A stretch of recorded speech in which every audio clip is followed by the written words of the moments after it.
সেটাই ভাবতে হবে। এই যে বলছে না বিজেপির ওপর থেকে নিচু তলার নেতা, দেখবেন এগিয়ে দিচ্ছে, যেমন বলছে জয় শ্রীরাম আর সঙ্গে সঙ্গে বলছে কি ভারত মাতা কি জয়, বলেনি? ওপর থেকে নিচু তলার বিজেপির নেতা সবাই কি বলছে, বলে ভারত মাতা কি জয়। তার মানে কি ভারতকে মা বলছে। যারা এখানে বসে আছেন, দাঁড়িয়ে আছেন, আমার কথা শুনতে পাচ্ছেন, আচ্ছা বলুন তো আপনি, যাকে আপনি মা বলবেন সেই মায়ের কানের দুল, গোলার চেন, অর্থাৎ মায়ের গয়না খুলে বিক্রি করবে, এরকম ছেলেকে আপনি ভূভারতে দেখেছেন? এরকম ছেলেকে ভূভারতে আপনি দেখেছেন?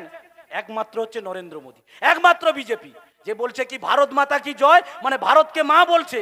আর অপর দিকে ভারত মায়ের একটার পর একটা সম্পদ, আমার দেশের ব্যাংক থেকে বিমা, আমার দেশের আইওসি থেকে ওএনজিসি, আমার দেশের বিপিএসিএল থেকে রেল, আমার দেশের প্ল্যাটফর্ম থেকে বিমানবন্দর, আমার দেশের মাটির নিচের কয়লা থেকে এলআইসি, একটার পর একটা রাষ্ট্রায়ত্ত সংস্থা আদানি আম্বানির কাছে আজকে বেচে দিতে চাইছে। আদানি আম্বানির কাছে বেচে দিচ্ছে।